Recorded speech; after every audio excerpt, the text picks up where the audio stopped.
Setelah Wang Lin berhasil membantu Beluo menaklukkan iblis kuno api, ia mengetahui rahasia mengerikan di balik teknik pembantaian surgawi berkat bantuan warisan iblis kuno.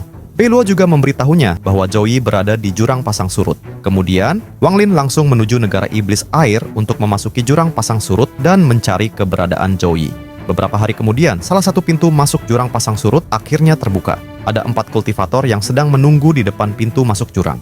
2 di antaranya adalah pria dan 2 lainnya wanita. Mereka berdiri di luar lautan awan dan menatap ke dalam jurang. Salah satu wanita terlihat sangat cantik saat menggunakan gaun putih. Ia bernama Zhao Yixuan. Sedangkan wanita di sebelahnya justru terlihat biasa saja. Wanita itu bernama Xu Fei. Ia mengenakan pakaian merah muda. Di samping mereka berdiri seorang pria muda dengan jubah merah. Ia bernama Du Jian.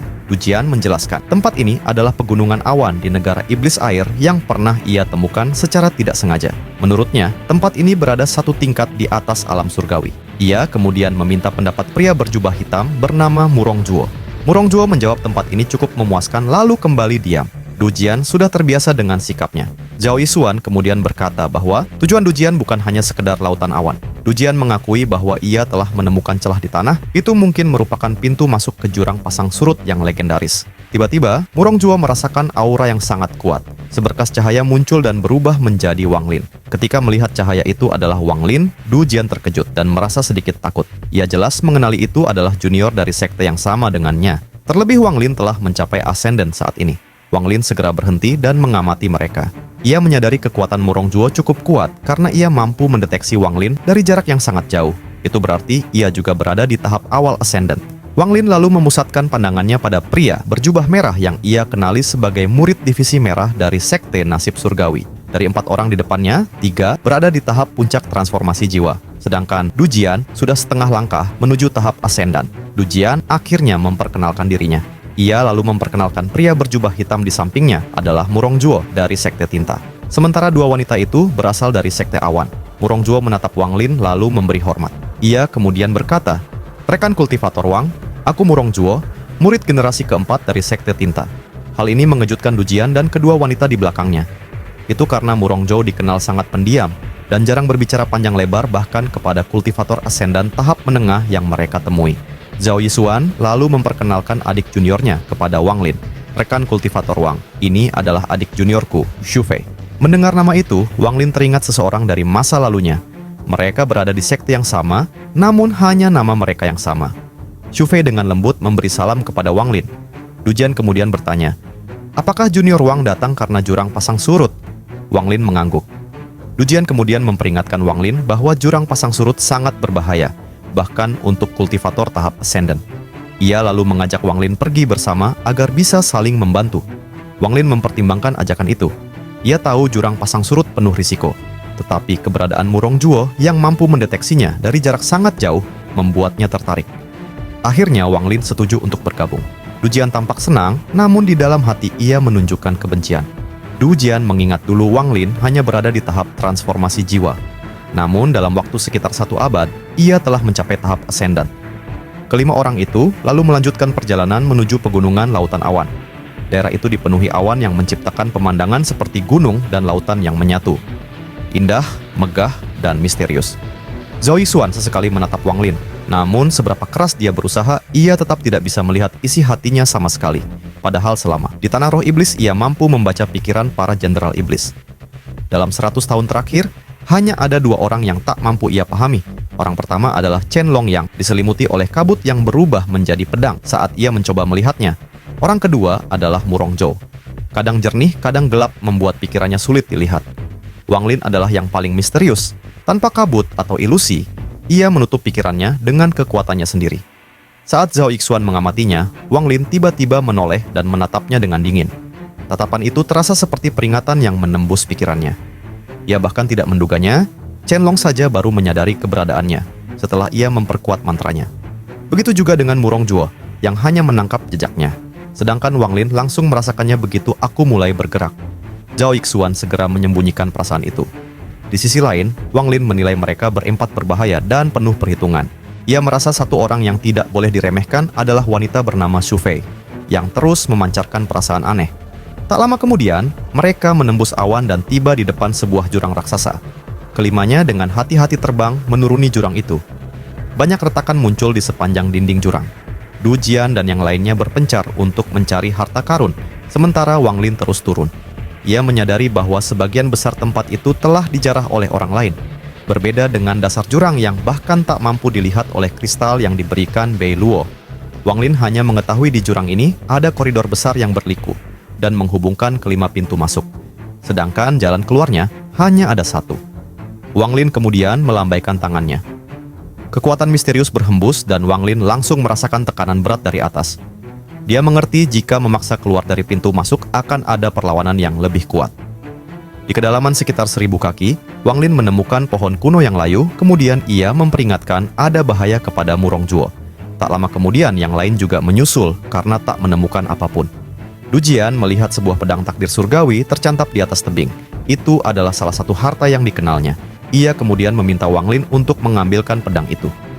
Wang Lin tersenyum tipis, dengan pedang bulan sabit ia menarik pedang tersebut lalu menghancurkannya. Itu hanyalah jebakan. Wajah Du Jian langsung muram dan segera meminta maaf kepada Wang Lin. Ekspresi Wang Lin menjadi dingin ketika ia melambaikan tangannya. Angin berhembus dan tubuh Du Jian mundur beberapa langkah. Ekspresi Du Jian berubah drastis saat dia berteriak. Namun sebelum suasana mereda, pohon kuno itu mengeluarkan suara teriakan tajam lalu runtuh, berubah menjadi kawanan serangga. Serangga yang tak terhitung, jumlahnya menyerbu mereka semua. Du Jian yang dipenuhi ketakutan langsung mengeluarkan giok penyelamat nyawa pemberian Tian Yunzi. Begitu giok itu aktif, cahaya pelangi menyebar keluar dan membungkus tubuhnya seolah-olah menjadi benteng terakhirnya. Namun, pelindung itu tak bertahan lama.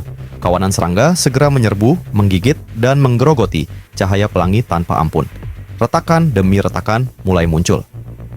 Dalam kepanikan, Du Jian berteriak meminta pertolongan kepada Murong Juo. Dalam sekejap, Murong Juo langsung membentuk segel dengan kedua tangannya. Energi hitam pekat berputar liar sebelum berubah menjadi sebuah telapak tangan raksasa. Tangan itu melesat dan bertabrakan dengan kumpulan serangga yang mengepungnya.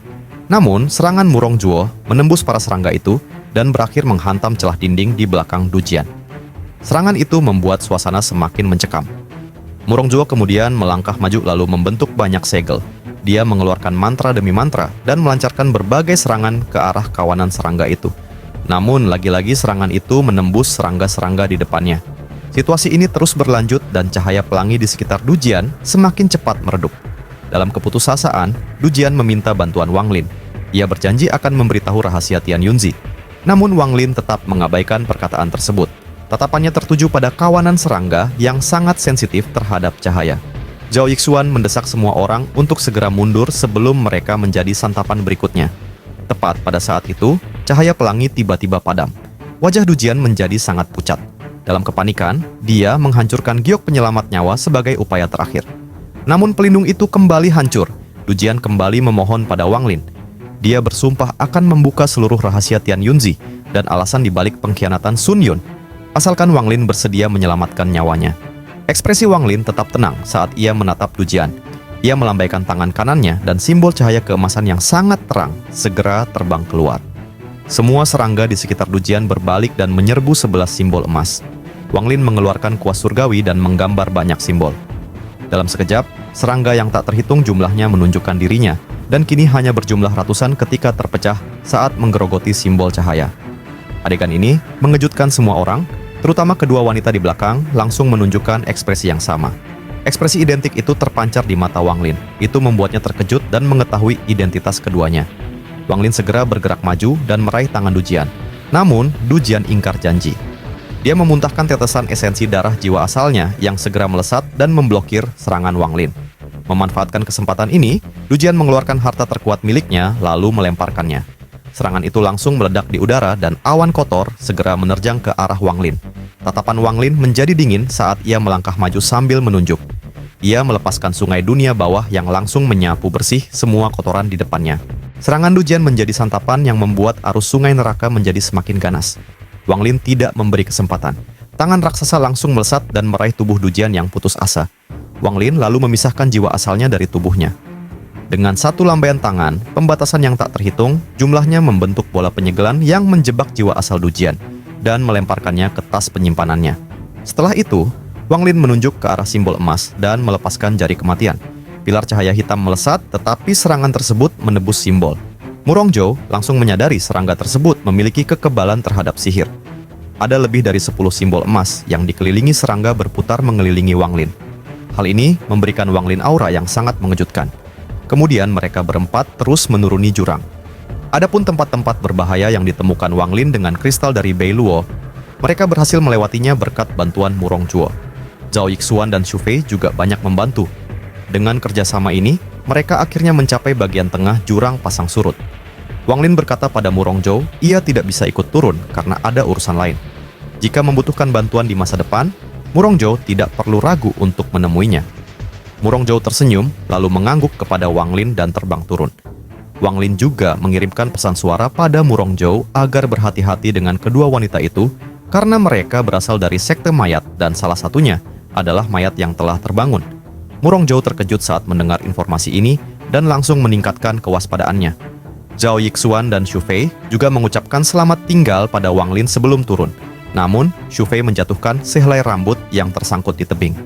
Setelah ketiganya menghilang, mata Wang Lin menjadi dingin dan pandangannya tertuju pada tebing di kejauhan. Dia mengulurkan tangan kanannya dan sehelai rambut terbang ke arahnya. Sepertinya peringatanku tidak cukup. Tatapan Wang Lin sangat dingin dan meremas rambut tersebut. Sehelai rambut yang mengandung kesadaran ilahi itu langsung dibakar dengan energi asal Wang Lin. Di waktu yang bersamaan, tubuh Xu Fei gemetar. Darah mengalir dari sudut mulutnya dan matanya menunjukkan sedikit rasa takut terhadap Wang Lin. Hal ini membuat Wang Lin menyadari bahwa Xu Fei adalah tubuh yang sebenarnya. Itu berarti Zhao Yixuan adalah boneka mayat. Kemudian, Wang Lin menggunakan indera ilahinya untuk menemukan keberadaan Zhou Yi di antara celah-celah jurang. Namun Wang Lin tak bisa menemukan apapun.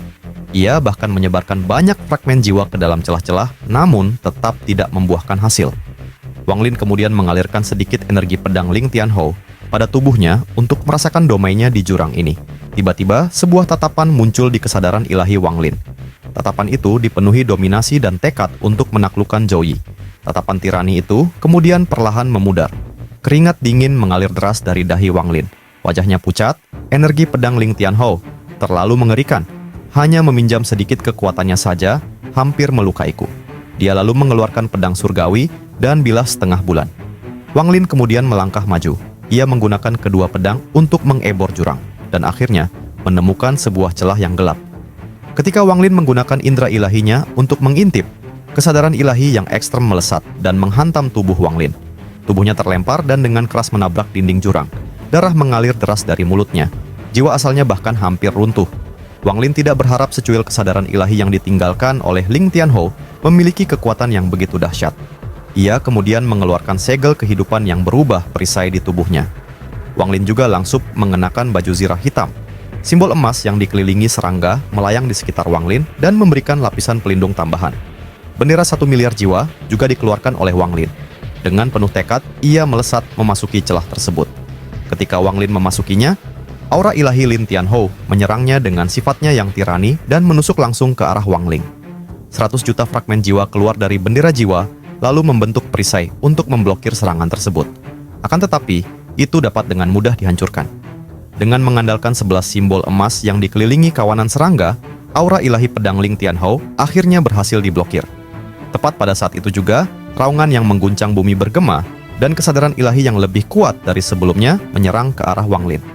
Di bawah serangan ini, Wang Lin mengeluarkan energi jahat dari baju zirah iblis yang langsung membentuk iblis bertanduk. Iblis tersebut meraung dan melahap kesadaran ilahi Ling Tianhou yang menyebabkan aura dahsyat meledak di dalam tubuhnya.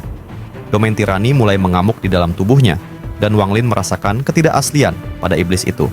Dengan cepat, ia menyerap iblis tersebut setelah mengaktifkan jejaknya.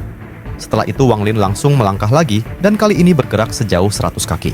Namun indera ilahi ketiga yang bahkan lebih kuat dari sebelumnya muncul dari kedalaman celah. Suaranya bergemuruh mengandung suara Ling Tianhou menyerbu ke arah Wang Lin. Melihat serangan ganas ini, Wang Lin melepaskan 1 juta untaian energi pembantaian dan bertabrakan dengan indera ilahi Ling Tianhou. Akan tetapi, 1 juta untaian energi pembantaian itu dengan cepat runtuh. Wang Lin kemudian meraung, ia mengeluarkan kereta perang pembunuh dewa yang dengan cepat berubah menjadi binatang petir. Binatang buas itu mengaum dan dalam sekejap tiba di depan Wang Lin, kemudian mengirimkan serangan petir dan bertabrakan dengan indera ilahi. Tubuh binatang petir itu terus didorong oleh indera ilahi Ling Tianhou. Memanfaatkan kesempatan ini, Wang Lin mengeluarkan jari kematian dan pilar cahaya menabrak indera ilahi Ling Tianhou. Wang Lin juga mengeluarkan kekuatan iblisnya dan melepaskan jari iblis dengan 10 tembakan pilar cahaya hitam. Karena serangan ini belum cukup, Wang Lin terus menyerang dengan berbagai macam mantra dengan serangan terakhir 1 juta untaian energi pembantaian. Binatang petir itu mengeluarkan raungan yang mengguncang bumi saat berubah menjadi pancaran petir. Dia langsung menyerang indera ilahi Ling Tianhou bersama dengan mantra Wang Lin. Tabrakan kekuatan yang dahsyat memicu ledakan gelombang energi yang mengerikan dan mengguncang dasar jurang pasang surut. Bahkan negeri roh iblis air maupun surgawi dipenuhi guncangan yang mengejutkan semua orang. Tang Lan juga merasakan aura Ling Tianhou dan berpikir dia telah datang lebih awal. Akan tetapi, Tan Lang juga sadar ada aura lain. Ling Tianhou yang sedang berkultivasi tiba-tiba membuka matanya. Dia merasakan dan tak berharap segel roh pedang yang ia tinggalkan telah ditemukan. Di jurang pasang suru tempat Zhou Yi segel, pakaian Wang Lin menjadi compang-camping. Setelah menerobos memasuki celah, indera ilahi Ling Tianhou muncul sekali lagi dan mengirimkan suara tirani yang langsung menusuk telinga Wang Lin. Jiwa asal Wang Lin melemah setelah diguncang oleh indera ilahi ini. Kemudian, kesadaran ilahi Ling Tianhou muncul lagi. Wang Lin mengeluarkan sebuah kuas dan mulai membentuk berbagai macam simbol formasi yang langsung mengekang sosok indera ilahi Ling Tianhou. Naga raksasa tercipta di belakangnya. Setelah Wang Lin menyelesaikan ukiran simbol emas, roh naga melesat menyerang. Sosok indera ilahi Ling Tianhou mengeluarkan raungan. Ia membebaskan dirinya dari pembatas dan menerjang maju bertabrakan dengan serangan Wang Lin. Ledakan dahsyat menyebar ke seluruh dasar jurang pasang surut. Getaran itu menyebabkan retakan yang tak terhitung jumlahnya muncul di dinding jurang. Gelombang itu menyebabkan banyak orang di negeri iblis air bergetar. Wang Lin dan indera ilahi Ling Tianhou kemudian melihat ke arah Zhou Yi yang sedang disegel oleh formasi pedang.